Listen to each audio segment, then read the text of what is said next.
signed in shadows, bulldozers humming before dawn, and water turning to poison before a single headline could catch up. They came from far away, not to build, but to take. Over 680,000 Chinese nationals, many linked to illegal gold mining, swept into West Africa like a tide unannounced. Rivers choked with mercury, children coughing from dust, hills blown open for necklaces sold across the sea. But Ghana didn't bow. It stood. One country, one law, one voice rose in parliament and roared, "No more." So here's the question, brothers and sisters. If Ghana can say no, what about the rest of us? Stay with us, because this isn't just another story. It's the future our ancestors dreamed of. If that matters to you, hit subscribe, not for the video, but for the vision. In just 2 years, between 2018 and 2019, Ghana received over 680,000 visitors from one nation, China.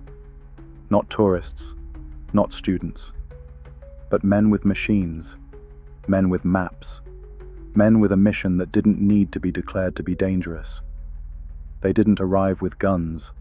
They brought excavators. They didn't storm borders.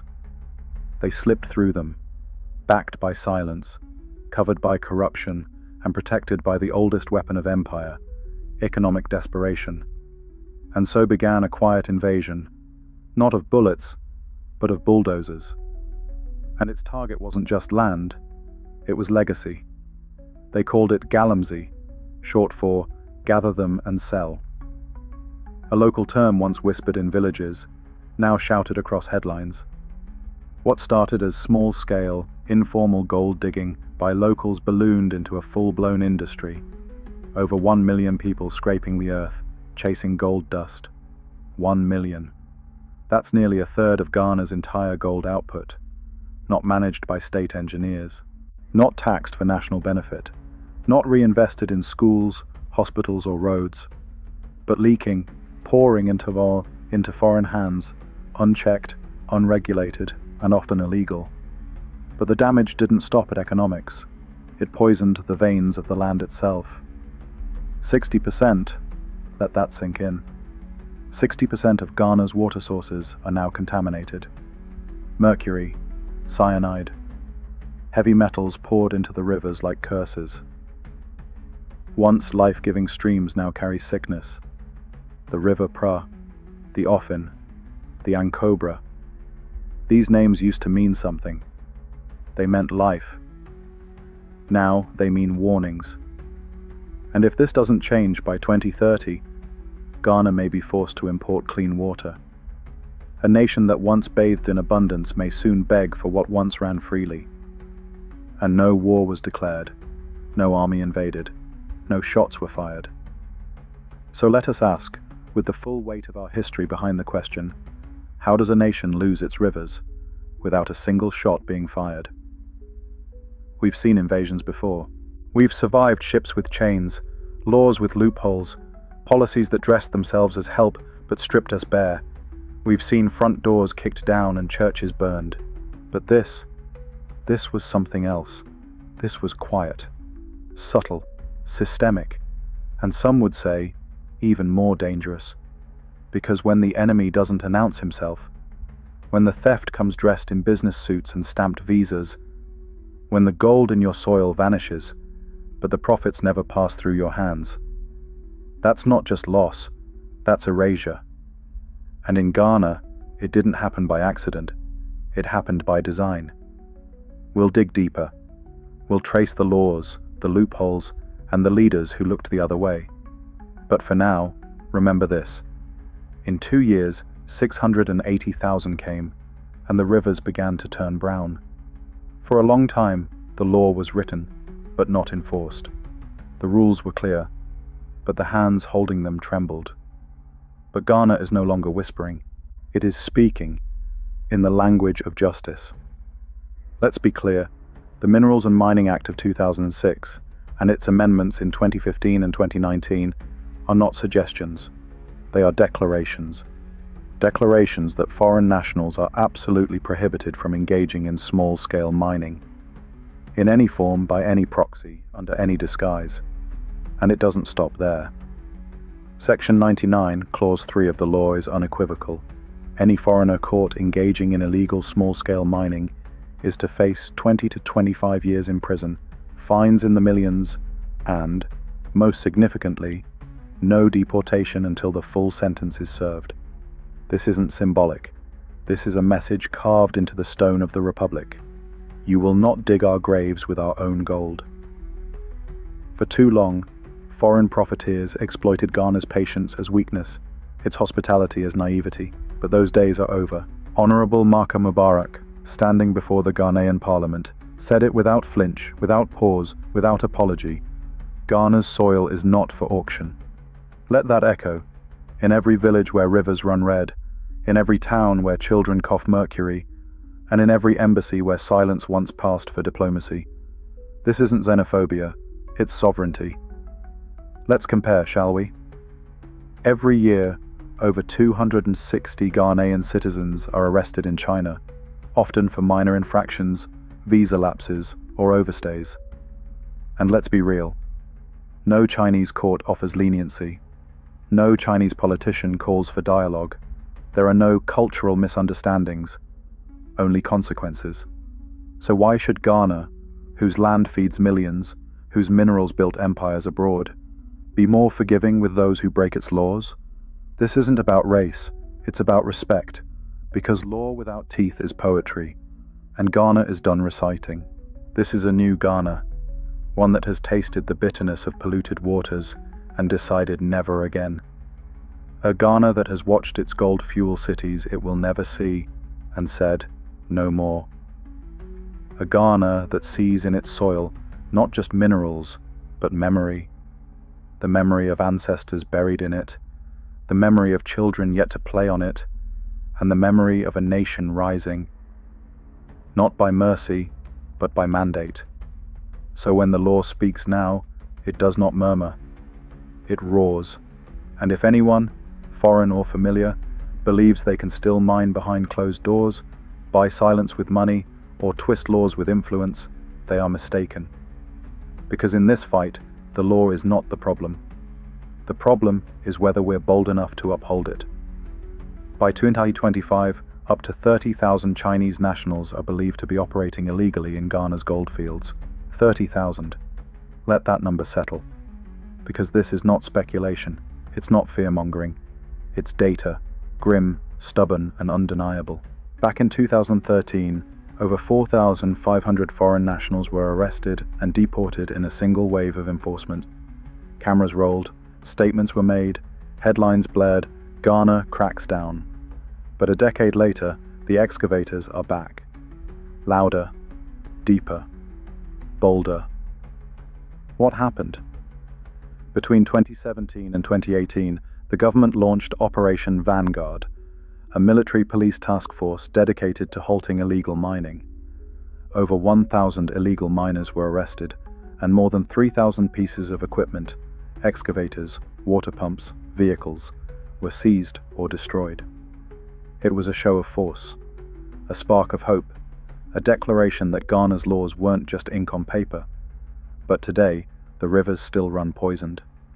The forests still burn, and the gold still flows, just not to Ghana's coffers. So the question must be asked, and not whispered, but shouted, why is this still happening? How can tens of thousands of foreigners mine Ghana's land, flouting its laws, without facing justice? Who is protecting them? Because somewhere between the courtrooms and the clearings, between the parliament and the pits, justice has gone blind, not by accident, but by arrangement. Let's speak plainly. Justice isn't just about laws. It's about who the laws are allowed to touch. We've seen young Ghanaian boys thrown behind bars for petty theft, a loaf of bread, a mobile phone, but entire foreign mining operations can run for months, even years, before a single raid is launched. When they are caught, they disappear into bureaucratic fog, processing delays, missing documents, investigations ongoing. Meanwhile, machines keep digging, streams keep dying, and trust keeps eroding. So who benefits from the blindness? Some point to mid-level officials, local chiefs, district officers, immigration staff, whose silence can be bought cheaper than gold. Others whisper about bigger players, foreign embassies, investors, development partners, who apply pressure behind closed doors, asking Ghana to be reasonable. But how reasonable is it to poison your own people? How reasonable is it to trade rivers for favor, sovereignty for silence? Justice, in its purest form, must not blink, it must not tremble, and it must never discriminate. So let us ask, not just the government, not just the courts, but ourselves, do we believe justice should have one face for the foreigner and another for the child born beside the river they poisoned? If your answer is no, then say it with your spirit, say it with your voice. Say it in the comments below. If you believe Africa's justice should have one law, not one for us and one for them, say Amen in the comments below. Because law without fairness is a performance. And Ghana and Africa deserve more than theatre. They deserve truth, they deserve balance, and they deserve a justice that finally sees. In the villages of Ghana's gold regions, the true cost of illegal mining isn't just counted in ounces of gold. It's measured in breathless children and poisoned harvests. Mercury has seeped into the rivers. Children playing by the banks now suffer chronic coughs that doctors trace to chemical exposure. In once thriving farmlands, crops wilt. The soil, once fertile, is saturated with toxins that no rainfall can wash away. One explosion tells the story plainly. Near a schoolyard, an unlicensed mining operation triggered a blast that tore through a field where children played. No war, no enemy flag, just a crater and silence. These are not isolated incidents. They are the echo of a nation that waited too long to act. Ghana loses over $2 billion every year to illegal mining. This isn't due to a lack of resources. The gold is there. It's not for lack of knowledge.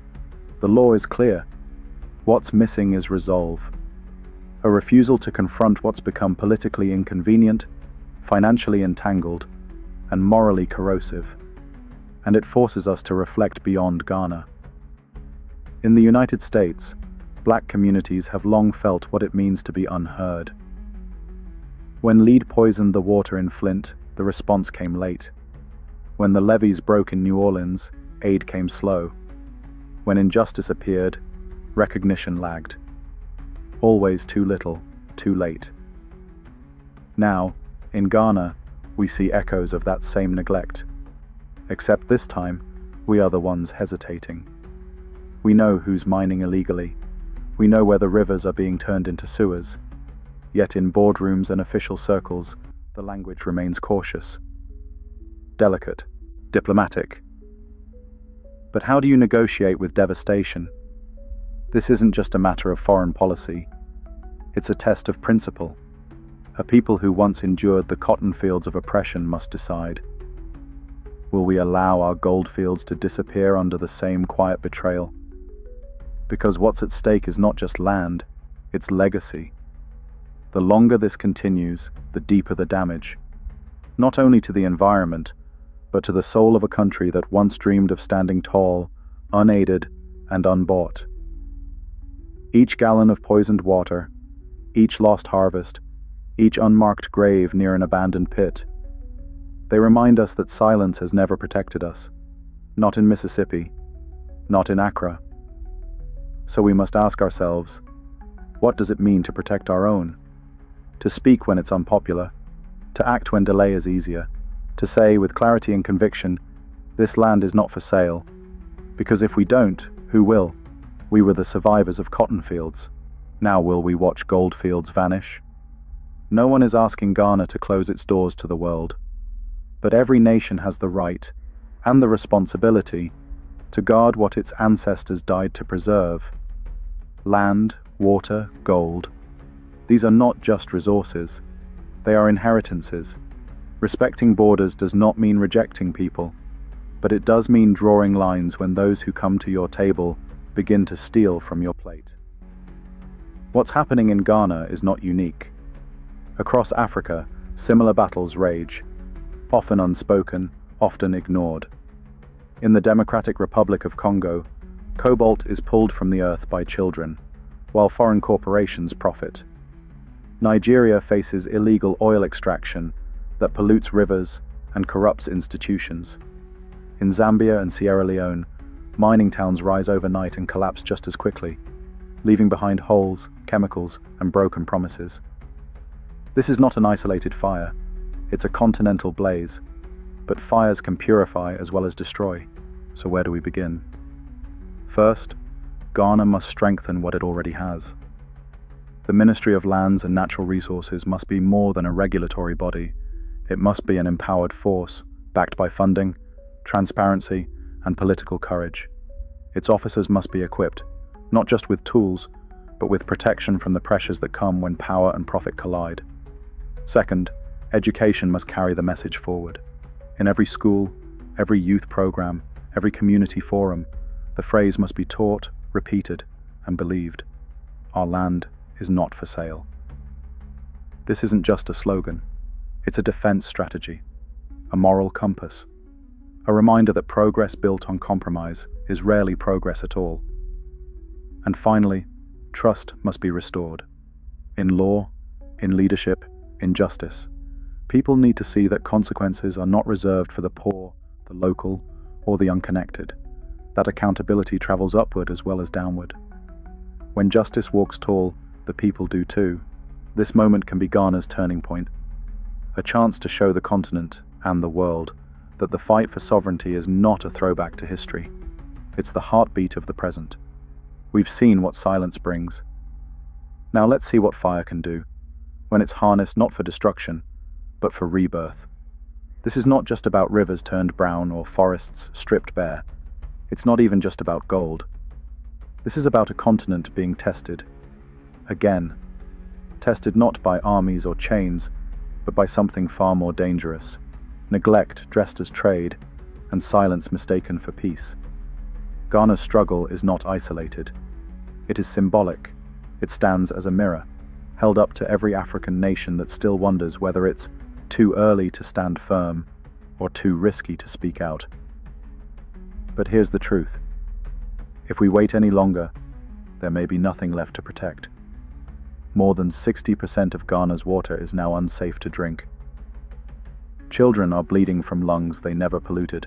Farmers walk acres of poisoned land, praying for a harvest that may never return. And above all this, bulldozers still hum in the distance, louder than the law. So we return to the beginning. This is not just Ghana's fight. It's Africa's future. And it's the unfinished mission of every ancestor whose bones rest beneath our soil. They tilled this land, not for it to be sold. They marched, not for their rivers to be bought. They believed, so that we would never again bow quietly when our homes are pillaged, even by those who smile at our gates. If Africa is rising on its own terms, what's our role in this story? What does standing up look like? In your voice, in your vote, in your vigilance. We want to hear you. Not just for algorithms, for accountability. Should Ghana revoke foreign mining licenses completely, even at the cost of diplomatic ties? Do you believe the same law should apply to everyone, regardless of passport? What does economic independence mean when the mines are manned by outsiders? How should Ghana respond to China's growing influence, cooperate, confront, or reclaim? What lessons can other nations, Nigeria, Congo, Sierra Leone, take from Ghana's path? And yes, tell us where you're watching from. Because this isn't just a Ghanaian conversation, it's a global black reckoning. If you're in the diaspora, if your roots trace back to rivers now running red, this story is part of your inheritance too. And if this story moves something in your chest, don't scroll past. Like, share, speak, subscribe, not for the video, but for the vision, because they hid our history long enough. Now, it's time we speak our future out loud. Thank you for being here. We'll see you in the next story, the kind they still don't want you to hear. And remember, whether you're in Harlem or Kumasi, Chicago or Accra, This is our fight, our soil, and our tomorrow.